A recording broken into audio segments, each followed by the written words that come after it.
저 사람은 저거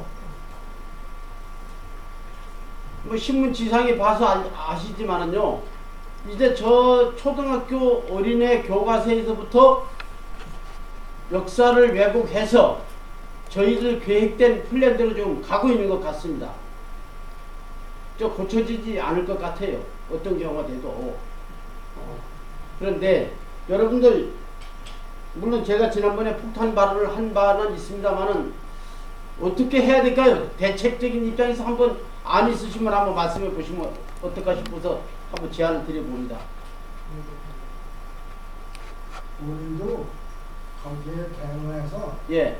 대마도를 물론이지만 예. 그 외에 명성하고 그 시해 사건 예. 한두 가지가 아니죠. 예. 여러 가지를 교과서에 정식으로 다 올려서 학생들과 어린 학생들과 다 있는 학생들을 알게끔 교과서 올리도록 권유하는 그 사실을 명성하고 안중근 저 대마도 좀 어렵지만 그런 걸 역사적인 사실을 과거에 있었던 걸 전부 저 실두로 우리들 맞대응을 하도록 권유하라면.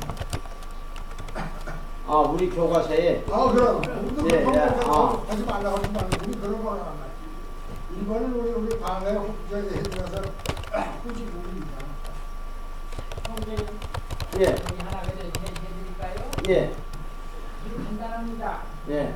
답을 주면 되는데 옛날 김우치 했죠? 예. 김찬방을 끝났듯이 내통의 비밀은 바로 잘못된 것도 세뇌를 시키고 공부를 하던 기록된 것이 우리 원본자들이기 때문에 왜 우리 막힌이들이 독도를 자기다고 하는지 정확하게 그 원인을 규명을 해서 선생님은 답을 나가버리는 겁니다.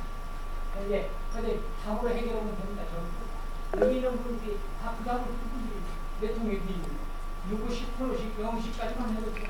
근데 우리는 비례식까지 쓸 건지 육체, 홍채, 형체, 귀체에 비슷한 것을 막 사실 하느님이 이런 답은 그런데 사실은요, 제가 여러분 어때요? 전에 좀 얼굴 비해서 제 많이 야위었다고 생각 안 되십니까? 요즘 많이 빠진 거 예. 확인되죠? 네. 사실은 제가 지난 3월 1일 날 폭탄 발언 운운하는 얘기는 오늘 처음 오신 분은 듣지 않으셨기 때문에 그날 저 사나가 무슨 폭탄 발언을 했겠는가 궁금해 하실 거예요. 바로 아베란 놈의 신상에 이상이 생기도록 제가 3월 말 지나서 4월 달부터입니다만은 4, 5, 6, 7 4개월 이내에 모종의 조치를 취해 보겠습니다 라고 내가 발언을 했거든요. 실천을 해야 할 거 아닙니까? 그래서 실천을 위한 저 나름대로 행위에 진입을 했습니다. 오늘이 벌써 4월 5일이잖아요. 네. 행위에 진입을 하다 보니까 이 몸이 다 좀 따르지를 못하는 것 같습니다. 그래서 저 나름대로는 어찌됐건 지금 몸부림을 좀 치고 있으니까 일단은 뭐 4월, 4개월이, 앞으로 남은 4개월이 이제 한번 중요합니다. 그래서 한번 지켜봐 주시기 바랍니다. 일단 어떤 결과가 오는지. 예, 여기까지만 제가 말씀을 드리고, 그러면, 이게, 준비, 전화를 이제 끊어야지. 그리고요, 전화는요, 진동으로 좀 돌려놔 주시기 바랍니다.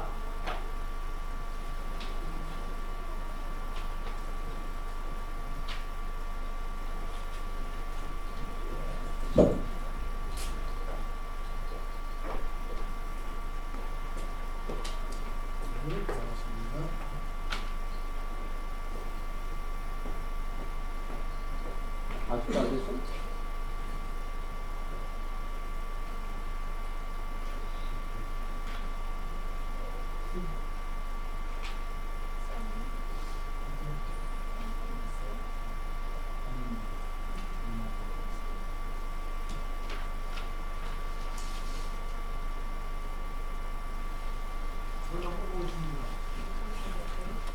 잠을 하루에 1시간 정도 자니까 이 살이 빠집니다.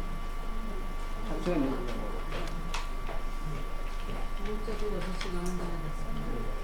근데 이걸 이제 그래도 한 석 달 이상은 넉 달을 가야 되니까 가야 되는데 이게.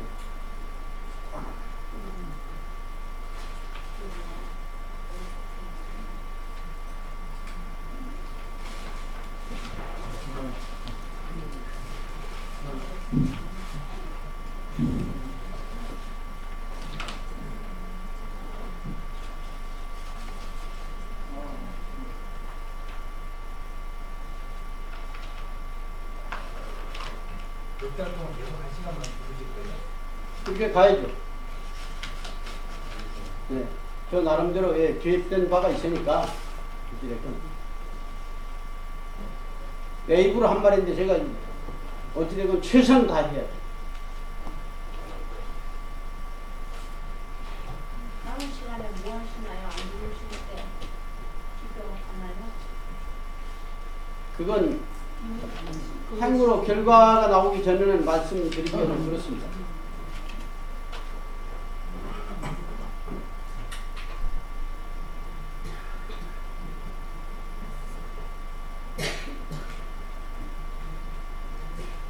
제가 준비될 때까지 예. 준비될 때까지 저 박근혜 대통령이 이번에 네덜란드에 가지고 예.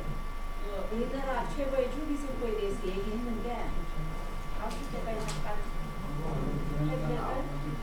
예, 해주세요. 그렇게 할까요? 네.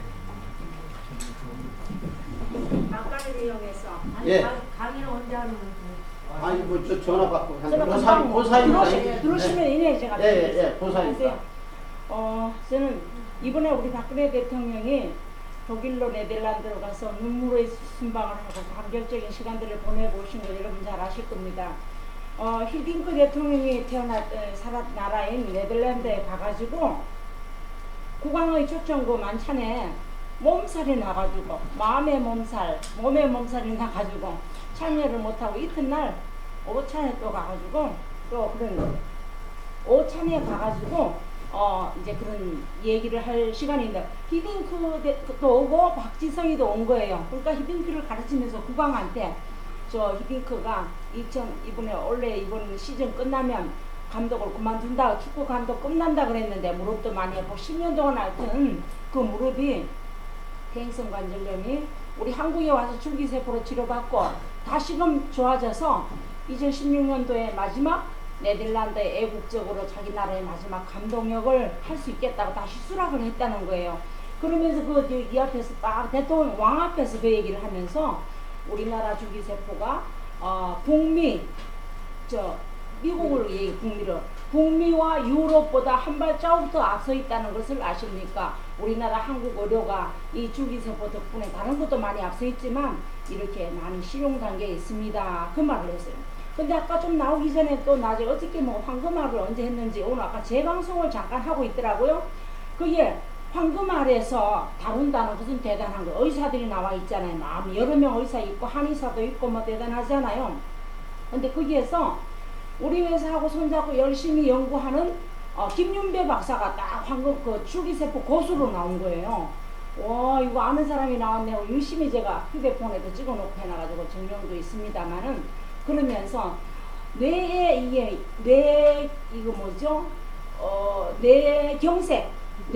뇌세포가 이게 망가졌다는 얘기.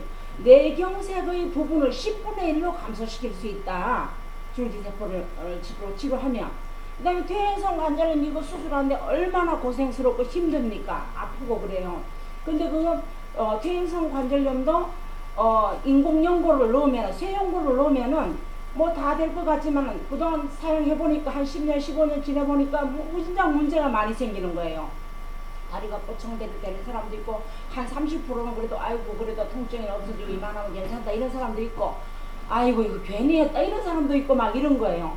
그래서 이제 그리고 그 다음에 빨리 또 갈지 않으면 그것이 서로 부딪히고 달아가지고 금속끼리 그 속에서 내부에 가루가 나서 뼈를 엄청 감염시키고 속에서 문제가 많이 일어난다는 결과를 의사들이 이미 논문에 발표해놓고 있고 의사들이 수술하기 전에 그것을 환자에게 알려주지 않으면 안 되게 돼 있습니다.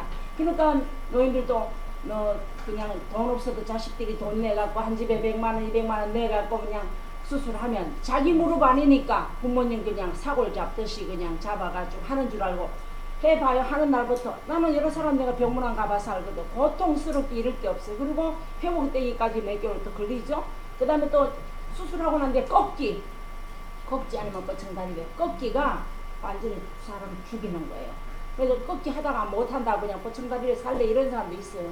근데 어쨌든 그 무릎을 그런 고통 없이 수술할 것 없이 주사 한 방에 줄기세포를 딱 넣어주면 그 무릎이 다 100% 좋아지진 않겠죠. 사람마다 또 좀 다르고 그렇겠지만 그에 대해서 지금 보람의 병원에서 우리 저희 관계되는 회사에서 임상 3상을 하고 있습니다. 대규모 임상 300명을 모집하고 있어요.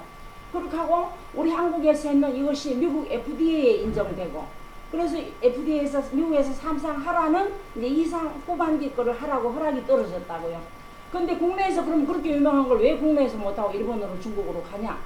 그는 의사와 제약회사들이 그럼 줄기세포가 그만큼 하면 우리는 뭐하냐? 의사들은 뭐하냐? 그래서 반대다. 천천히 해라. 그러면 안 되니까. 네. 그래서 여러 가지 문제가 많이 있습니다. 준비가 됐습니까? 나오신다 그러면 제가 그래서 그렇게 되고 있는 가운데인데 무릎은 물론이에요. 대성과 그리고 어르신들 엉치뼈 있잖아요. 엉치뼈 고관절 아파서 무혈 대퇴골 괴사증이라는 게 있어요. 여기가 이 큰 장골 있잖아. 끝에가 망가진 거 고름 생기고 막 엄청 아픈 거야. 앉지도 못해. 이거 남자분들에게 많이 나타나는 건데 거기에도 줄기세포로 효과가 아주 좋은 게 이미 증명돼 있고 심장에 스텐트 받고 그 고생할 것 없어요. 좀 더 미리 사용할수록 효과가 훨씬 좋습니다. 그렇게 돼 있기 때문에 그것도 줄기세포도 없죠. 심장병 그렇죠. 간경변에 줄기세포 아주 좋습니다. 고통스럽지 않습니다. 그렇게 되지. 그 다음에 또 뇌 뭐 다른 거 뭐 인공적인 장기는 갈아 넣을 수도 있다죠. 뇌를 갈아 넣을 수는 없습니다. 갈아 넣으면 뭐 돼지 뭐 뇌를 넣습니까? 강의 끝나고 해요. 네네. 강의가 10대기 네. 전에 하지 다 됐습니까? 기다리겠습니다. 감사합니다. 네.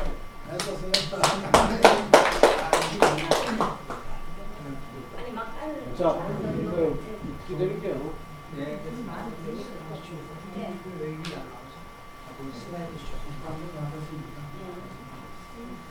그 기계적 조작은 국현 씨가 하고 우리 이제 시작하시죠. 박사님 강의 지금 30분 초과야 되는 강의 같이 했어요.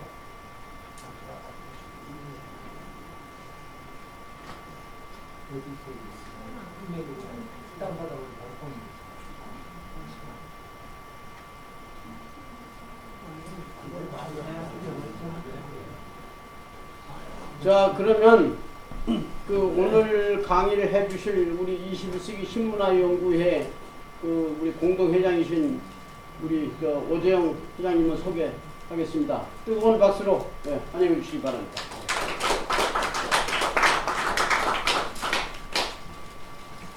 죄송합니다. 조금 좀 차질이 생겼는데요. 제가 오늘 아침에 좀 교환을 좀 더 조정해가지고 아침 일정이 참 많았습니다. 오늘 행사가 4가지, 결혼식 3가지.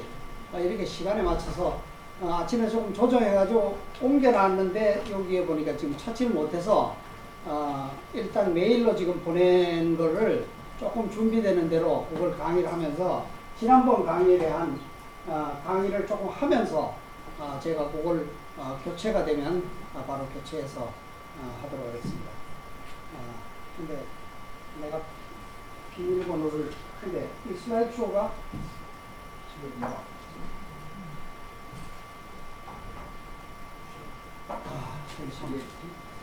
워낙에 오늘 좀 바쁘게 움직이는 바람에 조금 좀 차고 왔습니다. 슬라이드 이게 처음이죠. 슬라이드 쇼가 안 되고. 네. 지금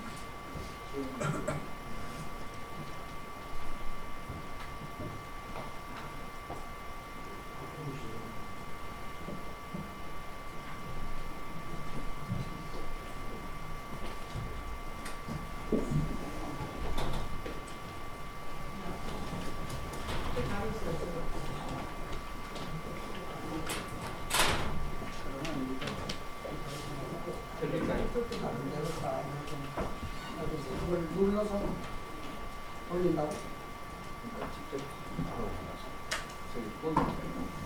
그쪽으로 갖다 드릴 테니까 그런데 이게 지금 슬라이드 쇼가 이게 커져야 되는데. 지금 그게 내가 따로 지금 이렇게 바닥에 크게 없어요.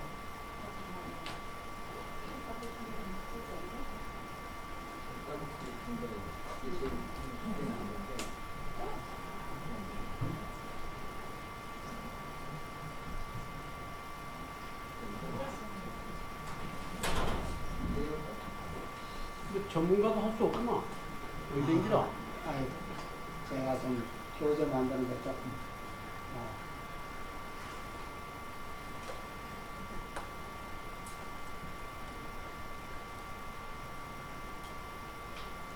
이게 국제 행사 같아봐. 안심이라.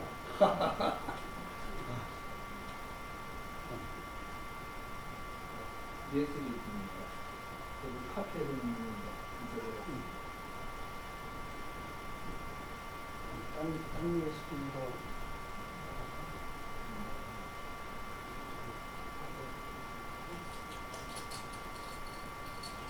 이거 드라이브에 올려놓으면 안 가져가는 게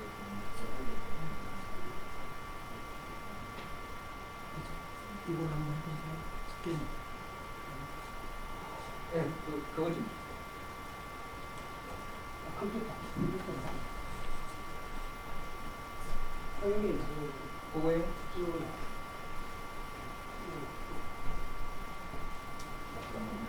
보니까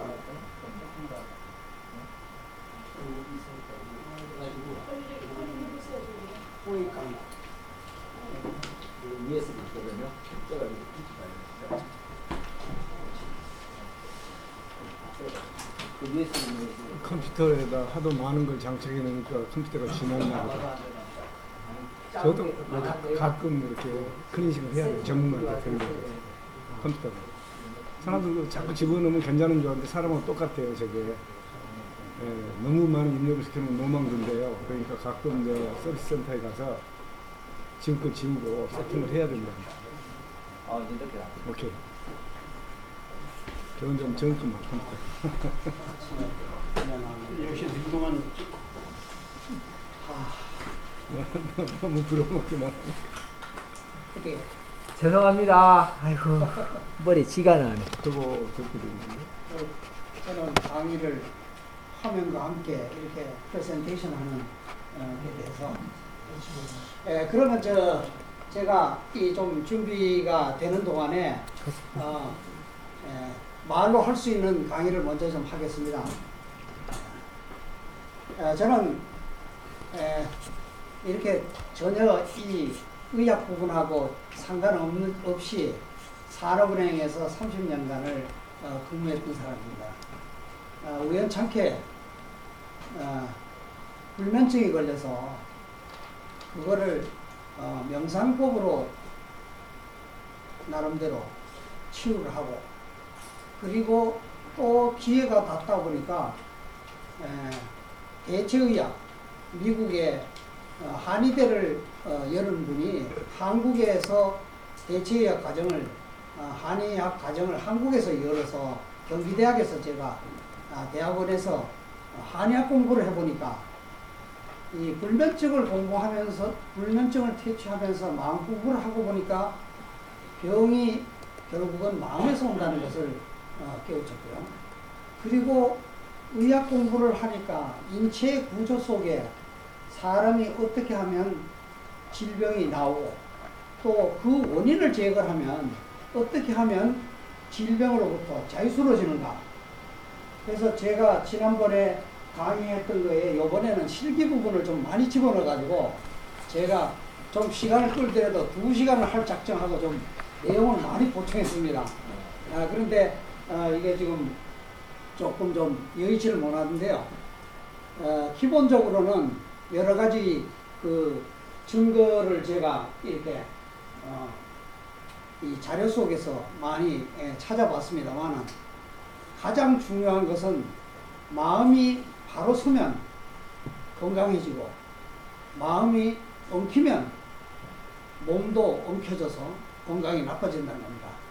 그래서 오늘 이게 시연을 제가 보이려고 한 것은 제 나름대로 이 카이로프랙틱스에 대해서 오랜 동안 저도 집사람이 그 허리 디스크를 앓는 동안에 저도 많이 시연을 받고 해외 가서도 카이로프랙틱스를 많이 시연을 해보고 국내에서 우연찮게 저도 카이로프랙틱스를 배울 기회가 생겨가지고 좀 배웠는데 여러 가지 어려움이 전문적인 부분이 많지만 사실 가장 중요한 것은 우리 몸이 똑바로 되면 질병이 없어지고 몸이 엉키면 질병이 생긴다는 겁니다. 그래서 카이로프랙티스라는 것은 특히 허리 부분이 중심을 잡아주면 건강에 여러 가지 질병을 유발하는 것을 없앨 수가 있습니다. 그래서 우선 좀 간단하게 이게 준비가 됐나요? 죄송하지만 제가 지난번 거를 준비한 것을 나름대로 좀 빠른 속도로 설명을 드리고 그 다음에 시연을 좀 보이고 혹시 기회 닿으면 오늘은 제가 혹시 메일로 지금 내 메일로 보냈는데 그거를 찾아서 열 수 있으면은 바로 그걸로 할 수 있는데 우선 그러면 제가 이 강의를 지난번에 좀 죄송하지만 처음 듣는 분을 위해서 한 번 듣는 분은 조금 더 이해를 하고 좀 들어주시면 고맙겠습니다. 우선 우리가 건강하다는 것과 행복하다는 것이 두 가지가 있습니다만 어느 것을 둘 중에서 선택하라면 어느 것을 선택하겠습니까? 두 가지 다 있죠. 행복입니까? 건강입니까? 두 가지 다 해야죠. 그런데 제가 들어가서 보니까 행복한 사람이 건강하고 건강이라는 것이 행복이라는 게 밑받침이 되지 않으면 안 된다. 즉 말하자면 정신 부분이 건강하면 마음이 건강해진다는 것입니다. 그래서 여기서 병의 원인과 이 감정과 내가 어떤 작용을 해서 우리 몸을 해치고 또 해결법은 어떤 건지를 한번 좀 들어가 보겠습니다. 병의 원인은 어떤 게 있을까요? 여러 가지를 얘기합니다. 이렇게 병균이 침투해서 병에 걸리는 거 있는가 하면 영양이 부족해서 영양으로 처리하는 방법이 있는가 하면 또 막연하지만 정신적인 방법으로 추구하기도 합니다. 그러나 오늘날의 병을 여러 가지를 보면 계통이 있습니다. 감기 한 가지도 여러분 감기가 최근에 걸린 사람 한번 기억을 되돌려 보시면 감기가 걸리기 전에 일주일 전에 건강하던 사람이 갑자기 감기가 걸리면 일주일 전부터 뭔가 심정적으로나 그 뒤틀린 반응이랄까 잘못된 반응이 나타나기 시작합니다. 왜 감기가 걸리느냐는 것은 그 원인을 따지고 보면 상당히 감정하고 관련이 되는 걸 찾을 수 있습니다. 또 각종 알레르기가 어떻게 해서 생기느냐. 또 애들이 많이 울면 성장 부진이라든지 골다공증 문제, 그리고 비만, 당뇨, 고혈압 이런 여러 가지 병이 있지만 그 중에서 가장 현대에서 걱정거리가 암입니다. 근데 암이라는 것을 좀 더 구체적으로 사실을 들여다보면 우리가 의학적으로 들여다보니까요. 암이라는 것이 모든 사람의 일상생활에서 암세포가 생깁니다.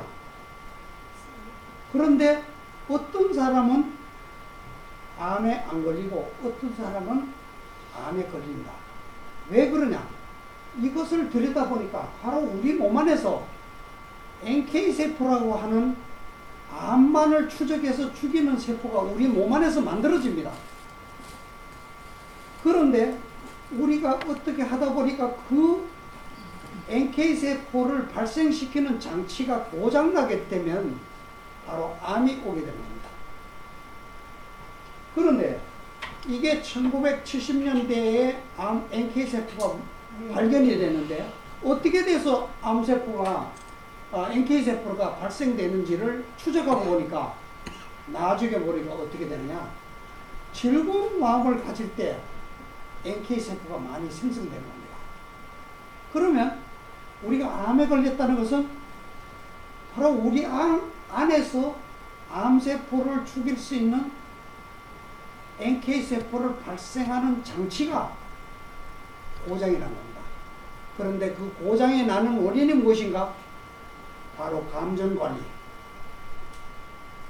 따뜻한 즐거운 마음과 따뜻한 마음을 가지지 않았을 때, 말하자면 스트레스를 많이 받고 고생할 때 바로 그것이 암세포를 키우는 원인이 되는 것입니다. 여기 나와 있죠? 인체 내에 암세포가 1000개 내지 5000개 정도가 우리 몸에 있다는 얘기입니다. 하루에 평균 300개 정도가 생성하고 소멸된다는 거죠. 그래서 우리는 옛날에 사스가 중국에서 유행할 때 사스균이 어떤 사람은 들어와서 큰 몸에 위협이 되는가 하면 어떤 사람은 전혀 아무런 문제가 없이 지나가는 사람입니다. 왜 그럴까요? 우리 몸 안에는 우리 몸에 병균이 들어왔을 때 저항할 수 있는 두 가지 인체 요인이 있는데 T임파구와 B임파구라는 것입니다. 근데 옛날에 이상구 박사가 이 얘기를 했죠. 그런데 의학적으로 들어가 보니까 바로 B임파구라는 것은 바로 한 번 균이 들어왔던 것을 죽일 수 있는 요소들을 몸에 갖고 있다가 들어오면 바로 퍼뜨려서 병균을 죽이는, 우리가 천연두 주사를 맞을 때 한 번 균이 들어왔다가 소멸된 것은 그것을 기억하고 있다가 이렇게 B임파구가 작동을 해서 죽입니다. T임파구라는 것은 바로 병균이 들어오면 바로 저격을 해서 소멸시키는, 직접 공격하는 형입니다. 그런데 T임파구와 B임파구 두 가지가 중요한데 그 중에서 어느 것이 더 중요하냐고 봤더니 바로 T임파구가 건강해야만 B임파구를 도와줘서 이 B임파구가 작동하게 되어 있습니다. 그래서 T임파구가 건강해야만 B임파구도 활성화되는데, 바로 이 T임파구라는 것은 뼛속에서 만들어져서 2차적으로 어디를 거치냐면 바로 흉선이라고 하는 가슴 속에 있는 이 말은 임파선 계열의 중요한 기관입니다. 이 흉선에서 성숙되어야만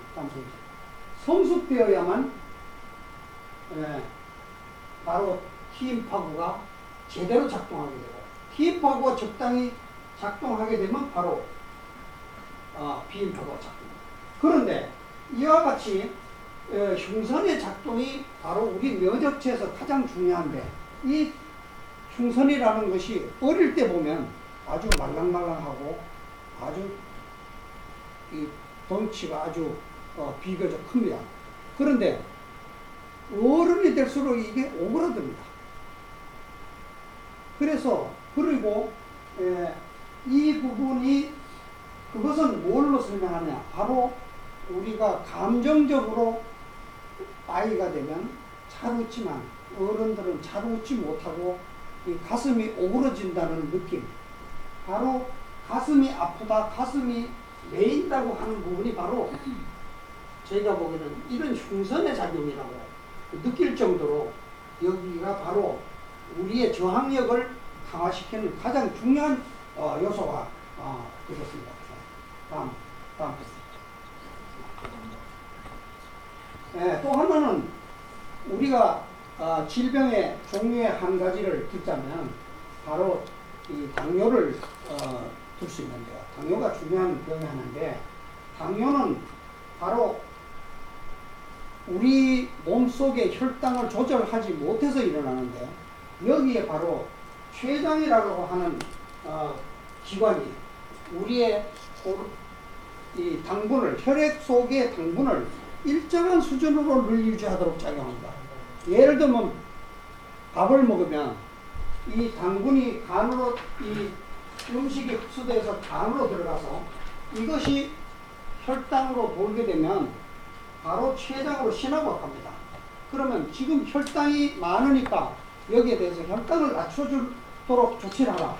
이런 영역이 나오면 바로 이런 인슐린이라는 것을 분비하게 되는데, 인슐린이 분비하게 되면 이 혈액에 들어있는 당분을 세포 속으로 집어넣는 기능과 함께 간의 글리코겐이라든지 이런 걸로 음식으로 다른 것으로 전환시켜서 저장시키는 기능을 합니다.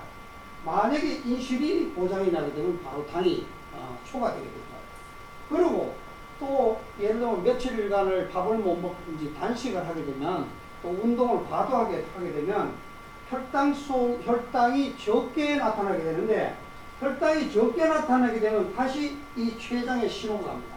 그럼 췌장에서 신호가 바로 글루카곤이라는 성분을, 호르몬 일종의 분비물을 분비하게 되는데, 이것은 다시 간에 작용해서 저장하고 있는 여러 가지 이 영양분을 말하자면 다시 풀어서 영양으로, 혈당으로 만들게 됩니다.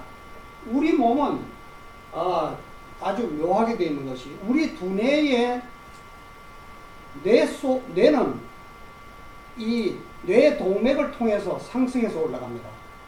근데 뇌동맥에 상승하는 과정에서 아주 기가 막히게 필터가 들어 있습니다. 아무 영양분이나 올라가지 못하게 청정 원료만 올라가도록 철저하게 이 장치가 되어 있어서, 이 부분에서 예를 들면 단백질이라든지 지방은 그 요소 중에 질소라든지 유황 같은 것이 있습니다. 근데 그것이 분해되면은 산화질소가 된다든지 또는 황산의 요소가 되기 때문에 그건 몸에 상당한 장애를 줄 수 있어서 바로 뇌로 올라가는 필터에서 걸러내는데, 탄수화물은 어떻게 되냐? 바로 탄산가스와 물로 전부 다 바뀝니다. 정말하자면 당분은 순수한 에너지라고 볼 수 있습니다. 그래서 당분만이 올라가도록 만드는데, 이것을 끊임없이 영양을 조절하기 위해서 이와 같은 두 가지 요소가 당분을 끊임없이 우리 몸으로 돌리게 되는데, 이와 같은 돌리는 과정에서 바로 이런 췌장이라는 것이 작용하지만, 우리가 가상에 단식을 하게 되면 여러 가지 여러분들이 건강을 예를 들면 과잉 영양이라든지 여러 가지 문제가 생길 때 단식을 하는 경우가 있습니다. 그런 경우에 작용을 보면, 우리가 음식을 중단하게 되면 제일 첫 번째 건강에 좋은 것은 혈액 속에 있는 과잉 영양부터 없애버리게 됩니다. 그럼 며칠간 단식하게 되면 아주 머리가 맑아지고 그 컨디션이 아주 두뇌가 아주 상쾌해진다 할까요? 그런 다음에 그래도 계속 단식을 해서 영양 공급이 차단되면 그때는 지방을 태우게 됩니다. 그리고 그래도 단식을 하면 우리 체지방을 분해해서 하고 있는데, 가상 우리 몸이 과잉 영양 때문에 좀 고생을 하는 사람들은 먼저 이와 같이 단식으로 우리 과잉 영양을 배제한 다음에 다음 단계로 가서 이렇게 몸 관리를 하면 정상으로 단식, 금식, 금식이라는 게 건강에 아주 좋은 요소로 되고 있습니다. 또 한 가지는 골다공증을 좀 설명을 하려고 하는데요. 우리는 상식적으로 사실 일반적으로 뼈 속에 어떻게 작동해서 뼈가 크는지를 잘 모르는 경우가 많습니다. 뼈가 이와 같은 어린아이의 뼈가 왜 이렇게 굵어지느냐 하면요, 우리 뼈 속에는 세포가 두 가지가 있습니다. 뼈를 생성시키는 세포와 뼈를 소멸시키는 갉아먹는 세포가 두 가지가 동시에 작동합니다. 그래서 이 크는 뼈는 어떻게 되냐면 밖에는 생성시키는 세포가 작동하면서 안에는 소멸시키는 세포가 작동합니다. 근데 이와 같은 뼈의 성장에도 여기에도 호르몬이라는 것이 작용합니다. 다음 페이지. 예, 정말로 이 골모세포라 그래서 뼈를 생성시키는 세포와 뼈를 깨어먹는 세포가 끊임없이 유기적으로 작용하면서 우리 혈액 속의 칼슘분이라든지 이런 이온의 농도를 계속 조절해주고 있는데요. 그런데 여기에 우리가 이와 같이 성장 호르몬이나 이런 여러 가지 호르몬 중에서 특히 성장 호르몬은 30대가 되면은 그 다음부터 계속 감소하기 시작합니다. 그렇죠? 그 다음에 성호르몬이 문제인데 남성의 경우는 나이가 젊을 때는 피크로 해서 서서히 내려가서 70대 이후로도 서서히 감퇴가 하지만 여성의 경우는 폐경기가 되면 급격하게 떨어집니다. 이 급격하게 떨어지는 동안에 성호르몬이라도 있으면 뼈가 스스로 생성하고 파쇄하는 역할을 계속 제대로 진행하는데 바로 이 성호르몬이 없어지는 순간에 급격하게 그 기능이 추락합니다. 그런데 그때 운동을 하지 않으면 바로 우리 몸이 별로 필요로 하지 않는구나 이런 생각에서 파골세포는 그대로 작동하면서 생성세포가 작동하지 않게 됩니다. 그렇게 되면 뼈 속에 이렇게 구멍이 나서 특히 노인네들이 말하자면 빙판에 엄지뼈를 깨든지 이렇게 하면 굉장히 치명적인 문제가 발생하죠. 그래서 우리는 우리 몸을 건강하게 유지한다는 것은 우리의 이와 같은 뼈 근육뿐만 아니라 뼈대가 항상 일정한 그 강도를 유지하게끔 늘 자극하고 운동을 해줘야 된다. 그렇게 말씀드릴 수 있습니다. 여러분 여기에 정세가 어떤 병인지 한번 맞춰보시겠습니까? 무기력증, 피로, 건망증, 추위에 민감, 체중 감소, 변비, 식욕부진, 이상감각, 관절경직, 근육정련, 성욕감퇴, 생리통, 운동실조증 등등등등. 이게 만약에 하나의 병이라면 여러분 믿으시겠습니까? 이게 하나의 병명입니다. 이게 무엇일까요? 바로 이 갑상선 저하증이라고 합니다. 이거를 우리는 병원에 가서 물어봐도 잘 답이 안 나옵니다. 바로 갑상선이라고 이 목에 있는 작용이 신진대사를 작동하기 때문에 그 부분이 저하가 되면 바로 이런 증세가 나타납니다. 이것이 장기화되면 또 하나의 커다란 병으로 발전하게 되는데요. 그래서 이와 같은 우리 몸에서 여러 가지의 호르몬 작용 셈이 있습니다. 호르몬 셈은 말하자면 아까 얘기한 대로 당이 높을 때 낮추고 낮은 당을 올려서 항상 균형을 유지해 주는 거나 마찬가지로 여러 가지 기능에서 적정한 그 이온 농도, 뼈의 강도 이런 것을 적정하게 유지시켜 주는데 바로 우리의 몸속에는 이와 같은 시상하부와 뇌하수체라고 하는 기관이 여러 가지의 호르몬 작용을 조절하면서 우리 몸의 균형을 유지시킬 수 있습니다. 즉 말하자면 호르몬이라는 것은 바로 높은 것은 낮추고 낮은 것은 높여줘서 우리의 몸의 균형을 일으켜주는 겁니다. 그럼 이와 같은 기능을 하는 이와 같은 기능을 하는 것이 바로 우리의 뇌의 중심부의 자리를 잡고 있습니다. 뇌 가운데 보면 이와 같은 시상하부라고 하는 뇌하수체라는 것이 호르몬샘을 주로 관장하고 있는데요. 이 아랫부분이 바로 시상하부라는 부분이 우리의 몸에서 건강에 가장 중요한 중심점 역할을 하게 되는데요. 여기 왜 그러냐 이렇게 보면요.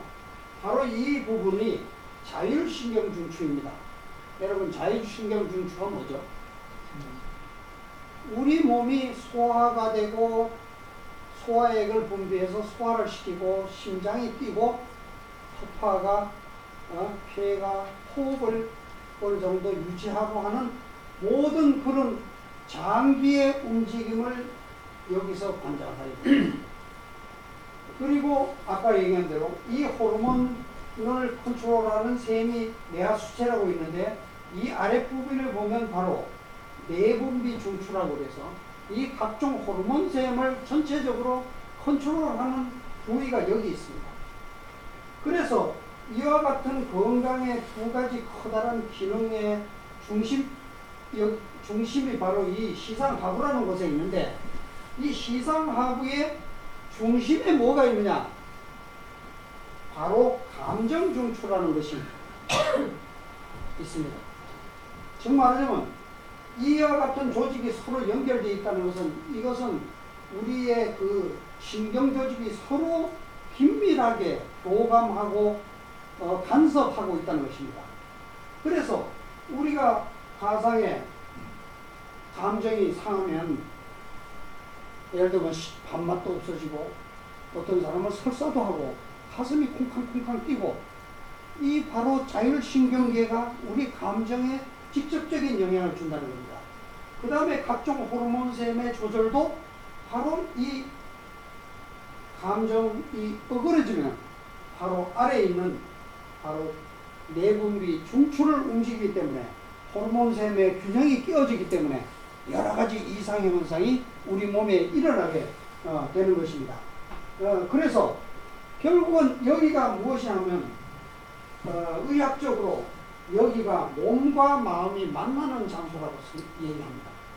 그리고 건강이라는 것이 마음과 몸이 바로 직접 연결되어서 우리 몸의 건강에 중요한 역할을 하는 기능을 하는 부위라는 뜻이죠. 바로 여기에 가장 중심이 되는 것은 즉 말하면 건강의 가장 중심이 되는 것은 바로 감정관리에 있다. 감정을 잘못 관리하게 되면 모든 기능이 정상적으로 되지 않고 엉켜서 잘못된 방향으로 가지만 감정이 순화가 되면 결국은 이 모든 것이 밝혀진다. 그래서 바로 건강이라는 것은 바로 감정을 마음을 바르게 하는 것이 바로 건강의 척도가 된다. 그래서 그 다음에 감정이 무엇인가를 좀 한번 살펴보겠습니다. 제가 읽은 책 중에 이와 같은 얘기가 있습니다. 모든 병은 스스로 창조한다. 미움이 그 중에서 가장 위험한 정신상태이다. 여러분들 학교 다닐 때나 아직 미숙할 때 미움의 감정에 파묻힌 사람들 또 주변에 있죠. 이런 것은 바로 몸에 독을 퍼뜨려서 사실상 돌이킬 수 없는 결과를 빚는다. 두려움은 또 모든 것을 맞서는 대립품이기 때문에 정신 건강과 육체 건강에 대립되는 결과를 낳는다. 두려움은 걱정이 증폭된 것이다. 아무튼 이와 같은 정신적인 반응이 우리 몸에 바로 아까 얘기한 대로 시상 하부 조직의 우리의 자율신경과 그리고 호르몬 계통의 컨트롤 타워를 흔들기 때문에 그것이 바로 건강이 나빠지는 것이라는 얘기입니다. 우리의 뇌는 3개 부위로 되어 있다고 말합니다. 바깥 부분은 감각과 지성적인 작용을 하는 부위인가 하면 가운데 부분이 바로 감정을 장악하는 것이라고 합니다. 왜냐하면 여기에는 편도와 해마라는 것이 우리 장기 기억을 저장하도록 되어 있기 때문에 그렇습니다. 우리는 어릴 때나 충격적인 사건을 접했다면 그것이 끊임없이 그 사람의 마음에 상처로 남아서 여러 가지 일이 있을 때마다 그 감정의 충격이 다른 사람에게도 전달되는 경우를 많이 보고 있습니다. 바로 이와 같이 편도 속에는 우리가 어릴 때 갖고 있던 조그만 충격도 저절로 소멸되는 것이 아니라 끝까지 살아서 우리의 작동을 합니다.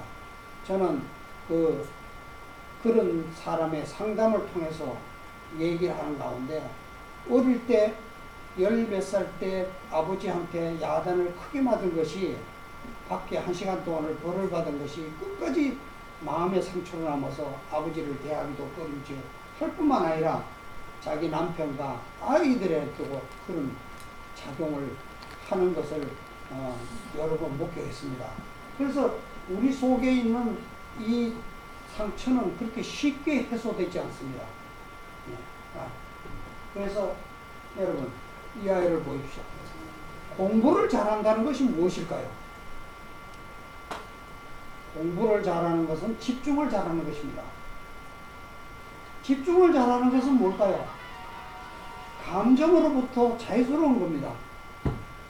감정에 매여 있는 사람은 이게 뭐든지 불평을 폭발할 생각을 하지 이렇게 긍정적으로 뭔가를 새롭게 창의하거나 하지 못합니다. 그래서 바로 이 부정적인 감정을 해소시켜 주는 것이야말로 정말 바른 생각 그리고 바른 마음에 의해서 바른 건강을 유지시켜 주는 길이라고 할 수 있습니다. 그래서 감정이라는 것 그것이 굉장히 중요하죠. 이렇게 뇌에 정보가 들어가면 첫 번째는 이 시상하부 쪽으로 들어가서 감정 체크를 하고 그 다음에 편도체를 통해서 정보를 조회한 다음에 전두에 가서 판단을 해서 행동을 하게 되는데 이와 같은 감정의 뇌가 조금만 보이지만 사실은 영향력은 엄청나게 크게 우리 뇌에서 감정 부위가 가장 중요하고 가장 강력한 영향력을 준다는 것을 이런 표로 펴셨습니다. 여러분들 이 지미 칼라스 박사의 감사의 힘이라는 책을 읽었는데요. 이 글에서 참 재미난 표현이 있습니다. 우리는 생각과 감정을 무엇이라고 생각합니까? 그냥 추상적이고 정신적인 거라고 그러죠. 그런데 이렇게 요즘은 과학이 연구를 해보니까 바로 감정이 하나의 물질이더라. 감정과 생각은 몸 안에서 특정한 화학물질로 분비가 되어서 그것이 하나의 우리 몸에 영향을 주는 요소로서 작용한다는 겁니다.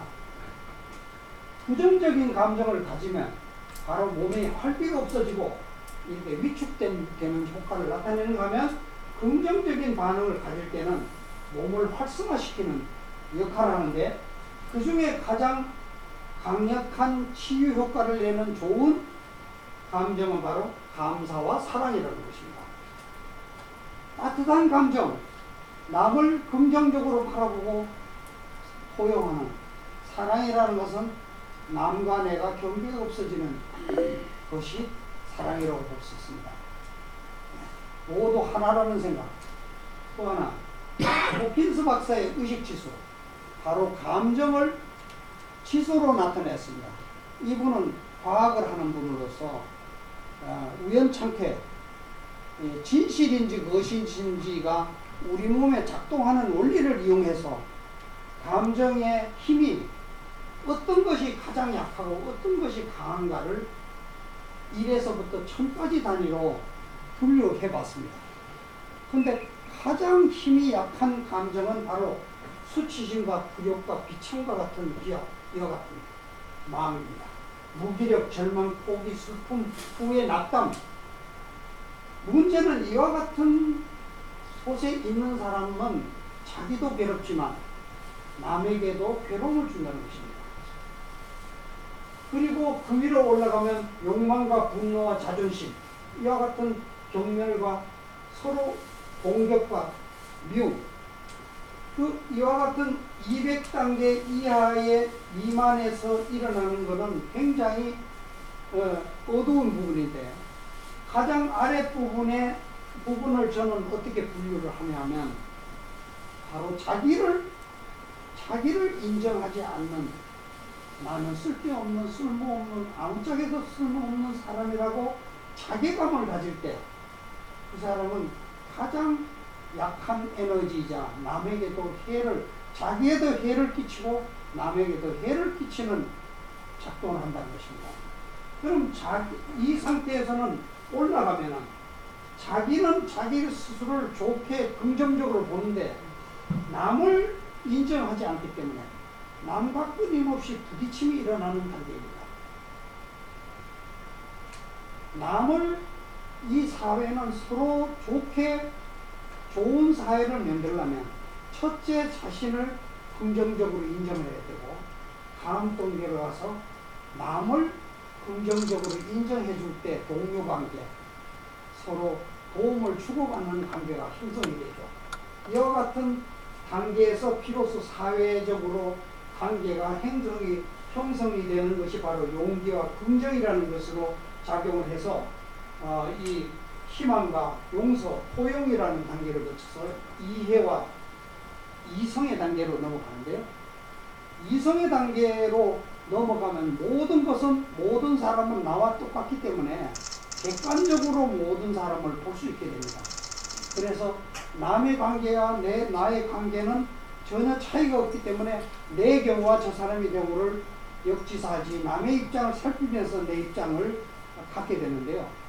그런데 이와 같은 이성의 한계는 바로 여러분들 이성에 갇히면 옳고 그름에 갇히게 됩니다. 옳고 그름에 갇히면 정의라는 칼로 수많은 전쟁을 여러분들 일으킵니다. 종교라는 컨셉도 자기들로 보면 자기는 정의입니다. 사상도 자기는 정의입니다. 그러니까 남은 정의가 아니기 때문에 쳐야 된다는 것으로 갑니다. 그것은 감정이 살아있지 않는 냉정한 상황이라고 볼 수 있습니다. 이와 같은 상황에서 벗어나는 것이 무엇이냐? 바로 사랑과 존경과 자비, 이것의 단계가 올라가면 기쁨과 감사와 평화와 축복과 각성, 순수 의식으로 넘어가게 되는데, 바로 자기를 부정하는 데서 자기를 인정하고, 그 다음에 남도 같이 보는 것이 아니라 남을 따뜻하게 나와 같은 동지라든지 같은 친구라든지 좋아하는 사람이라든지 이런 남을 사랑하는 마음으로 갈 때 바로 감정이 높은 단계로 승화한다는 것이죠. 에모토 박사가 물을 가지고 촬영한 얘기를 많이 들으셨죠. 물의 결정 순간을 촬영하는데 물은 파동에 작동한다는 생각에서 음악을 틀어놓고 촬영을 해봤더니 이렇게 베토벤의 운명교향곡이 아름다운 무늬를 띄우는 거 하면 전원교향곡도 마찬가지로 이렇게 아름다운 모양을 비춥니다. 그런데 천사를 찍었더니 12천사가 군무하는 그림이 새겨지는가 하면 악마를 찍었는데 이와 같은 암흑이 가득한 이와 같은 형상이 나타나고 있습니다. 바로 물도 우리와 생명체와 같이 감정에 반응한다는 겁니다. 우리가 삶에서 무엇이 가장 중요할까요? 사실은 감성이 바로 우리의 사는 의미이자 맛이자 그것이 바로 우리의 건강과 행복의 모든 지표라고 볼 수 있습니다.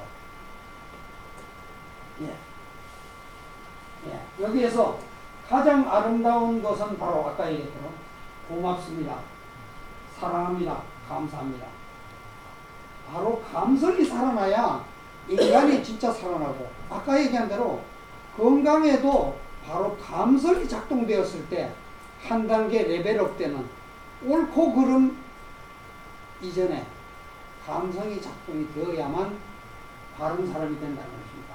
여러분들 이 찡그린 얼굴은 바로 자신을 괴롭힐 뿐 아니라 남의 불평을 하려고 자기를 하지만 사실은 자기 가슴에 상처를 주고 있는 것입니다.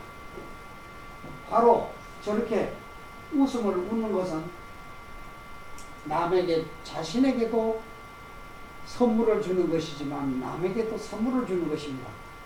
바로 이와 같은 우리 감성을 밝게 비칠 때 정의가 사회를 바르게 만들어주고 좋게 만들어주는 것이 아니라 우리가 감성을 나눌 때 좋은 세상이 만들어지는 것입니다.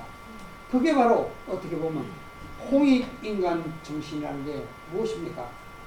우리가 남을 배려하고 서로 돕는 감성적인 분위기가 세상에 살아나야지 정의로운 것까지 안 된다 이거죠. 그 이상의 감성을 살려야만 세상이 바른 세상에 올 수 있고 밝은 세상에 올 수 있다. 네, 이렇게. 웃음이 우리가 알게 모르게 많이 웃으면 근육도 정말 많이 움직이고 한번 확장돼서 하면 우리의 수명이 그렇게 길어진다는 거죠. 여기에 한 가지 어린아이는 요즘 어린아이들이 참 보이면 참 아름답습니다. 그런데 보십시오. 어린아이가 많이 지식이 많습니까? 가진 게 많습니까? 또 힘이 셉니까? 남보다 우월합니까? 아무것도 안 가진 아이가 이 순수한 사랑의 만족의 미소를 띄울 수 있는 거 아니겠습니까? 어른은 지식이 많이 들어가고 생각이 많이 들어가고 뭐 이래면 좋을까 저래면 좋을까 갖가지 걱정 고민 속에 하다 보니까 어린아이는 하루에 200번 300번을 웃는다는데 우리 어른은 과연 여러분들 몇 번이나 웃으십니까? 호탕하게 한번 마음껏 웃는 시간, 그런 시간 한번 가져보지 않겠습니까?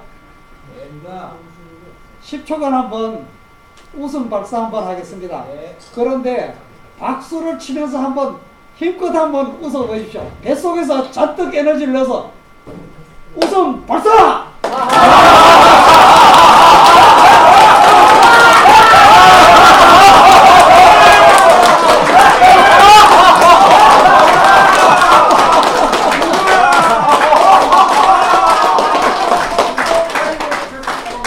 감사합니다. 이것은 자신의 선물이고 또 주변에 있는 사람에게 선물이자 배려이자 우리 그것이 바로 이 세상을 밝게 따뜻하게 만드는 에너지가 아니겠습니까?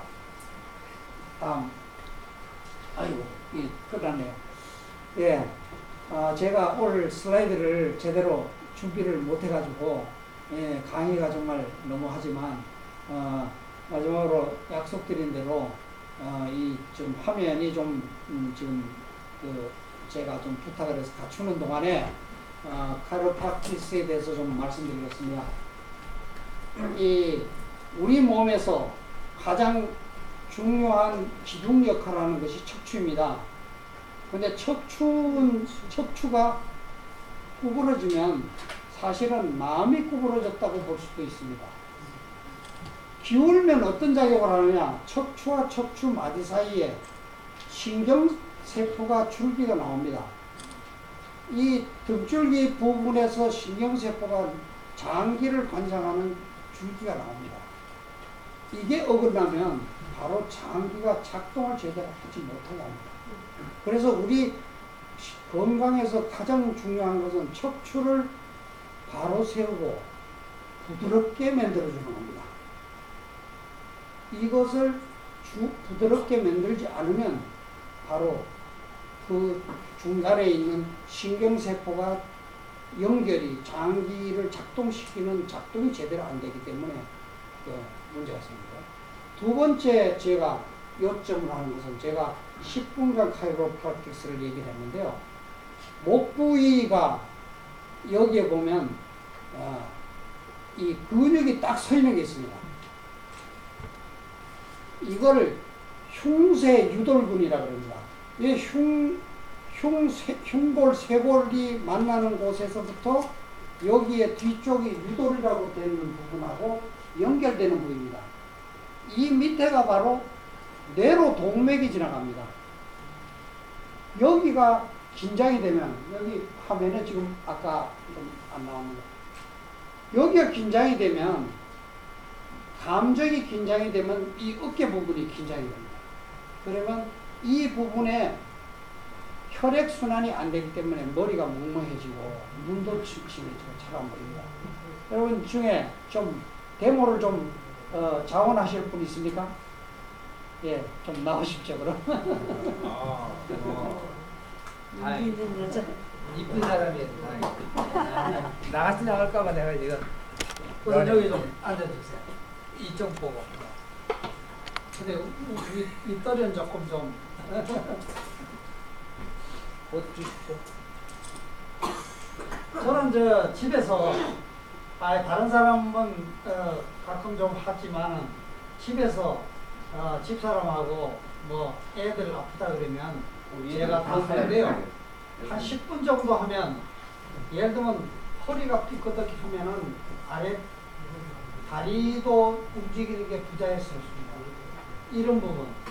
그리고 확 맥혀서 가슴이 답답하다. 이러는 부분.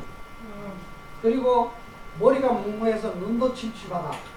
이 부분을 한 10분 정도 제가 해주면 그렇게 시원하고 뭐 눈이 번쩍 뜬다. 이렇게 하는데 그런 요걸 좀 벗으시죠. 한쪽을 벗으시죠. 걷어만. 예, 한번 그걸 좀 시범을 좀 보이도록 하겠습니다.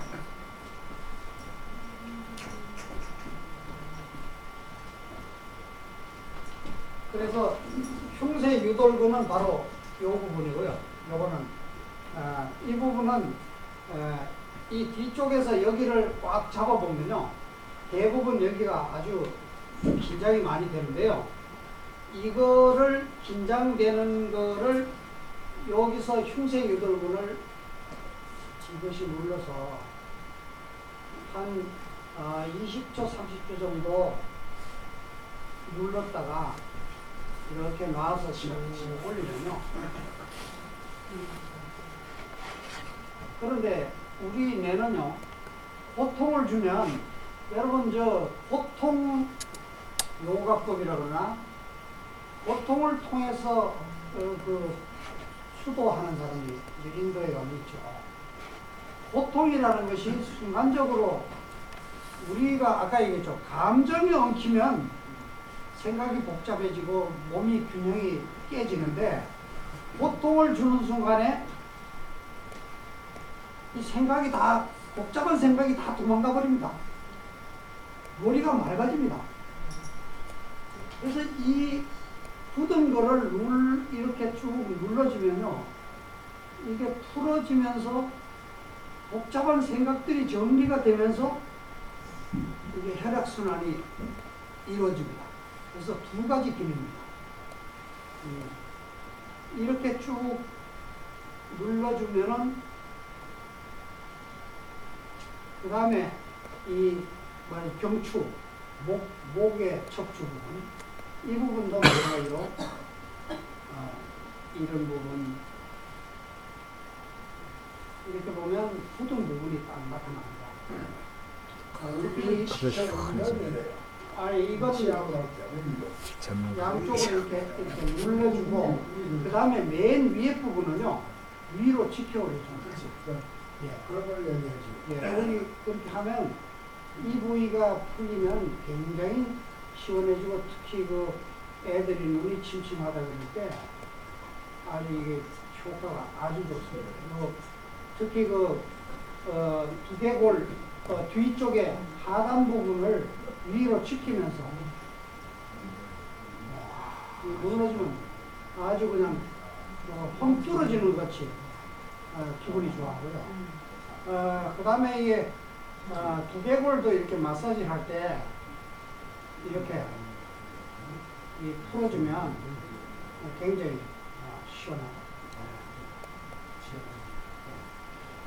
머리 부분은 이 정도로 하고요. 그러니까 흉쇄 유돌근을 잘하면 뇌 동맥이 말하자면 긴장도 이완되면서 뇌 동맥이 잡혀진다.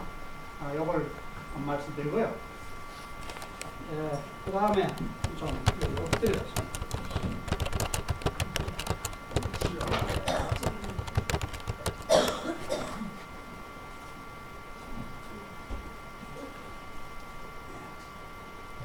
바로 여기는 경추는 이제 앉아서 뒤에서 해주고요. 여기서부터 이 부위를 주로 하는데요.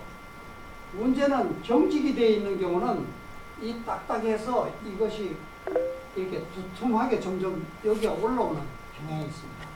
그래서 이것을 일단은 누르면서 누르는 것과 눌러서 이렇게 튀어나온 것을 낮추는 거 하고 그 다음에 뒤트는 방법이 두 가지 방법을 주로 할 수 있는데요.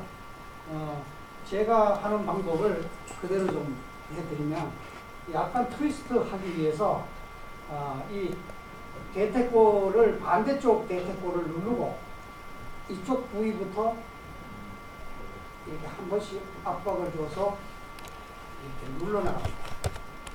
그러면 이게 긴장되는 부분이 딱 나타나면서 이게 자세가 좀 더 힘이 내가 좀 낮으니까 힘이 좀 덜 가지만 이렇게 한 번씩 쭉 눌러주고요. 그 다음에 이쪽 부분도 마찬가지로 이렇게 한 번씩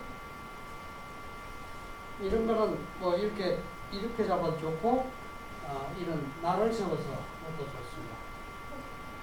이렇게 하고 그 다음에 여기 경직을 좀 풀기 위해서 여기를 받치면서 신장시키는 걸로 위쪽으로 이걸 쭉쭉 눌러주면 사실 경직된 부분이 많이 나타납니다. 이렇게 쭉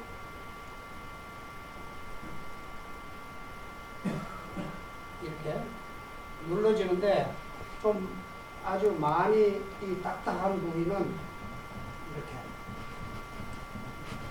밀어서 흔들어주면 이렇게 굳어 있는 것이 이렇게 펴지면서 긴장이 풀리고 되면 신경 관련 척추 사이에 신경에 틈바구니가 생겨서 이것이 가벼워집니다.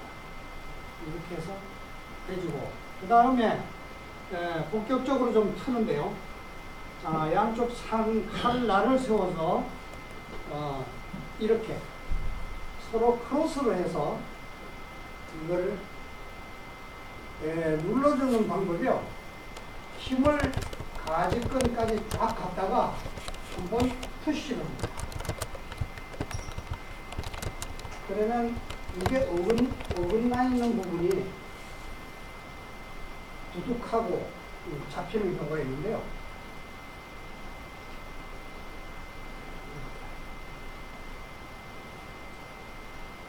내가 나갈 거야. 야. 이렇게 한번 쭉 반대로 또 반대 부위도 이렇게. 그 다음에 또 한 가지 하는 방법은 정밀하게 하기 위해서 엄지손가락을 크로스를 해서 이렇게 하면서 서로 이렇게 겹치면 손에 힘이 이렇게 떨어지면 많이 들어갑니다. 붙여서. 이렇게 겹쳐서 이렇게 놓고 뼈마디 하나하나씩 쭉쭉 눌러주면요.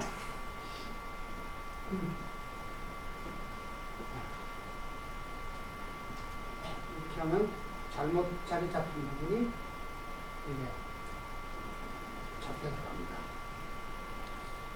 그리고 아무튼 끝내 그런 거를 하고도 경직돼 있으면 아까 얘기한 대로 이렇게 여기가 이쪽 부위가 많이 경직되어서 이 부분이 장기와 연관이 많습니다. 고장이 장기가 제대로 안 들어가는 경우는 이 부위를 많이 해주고 이 또 딱딱한 것이 말랑말랑해진다 할까 이 좀 들어가는 풀린다는 게 그렇게 들어갑니다. 이렇게 하고 해서 쭉 풀어주고요. 그 다음에 이제 골반이 틀린 경우에 잘 걷지도 못합니다.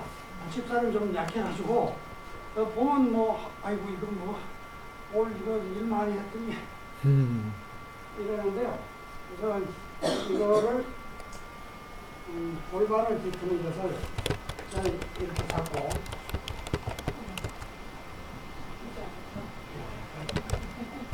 하면 골반이 잡아줍니다. 여기를 누르면서 이렇게 하면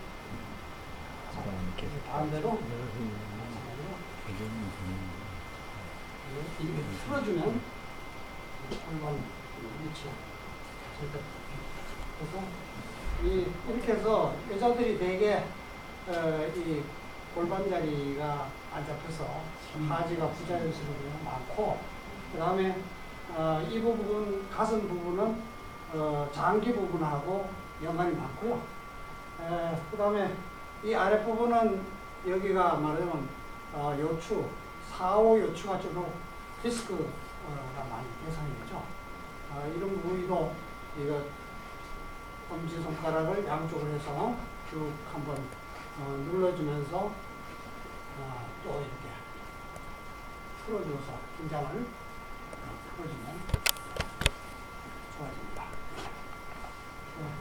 간단히 아무튼 뭐 기본적인 원리는 이게 눌러서 펴주고 또 뒤틀어서 뒤틀고 그래서 이게 경직 구부러져서 경직계를 펴면서 잘못되어 있는 거를 이렇게 뒤틀어서 잡아준다는 원리로 하면 뭐 한 10분 정도만 저는 해도 뭐 아이고 아주 시원하고 아주 훌륭하다. 아주 집에서 칭찬 많이 듣습니다. 오늘 제가 자료가 잔뜩 준비를 했는데 제대로 이거 하지를 못해서 대단히 죄송합니다. 좀 다음 기회가 되면 좀 보충 강의로 좀 여러분들한테 하겠습니다. 오늘 너무 죄송합니다. 제대로 못 들었어도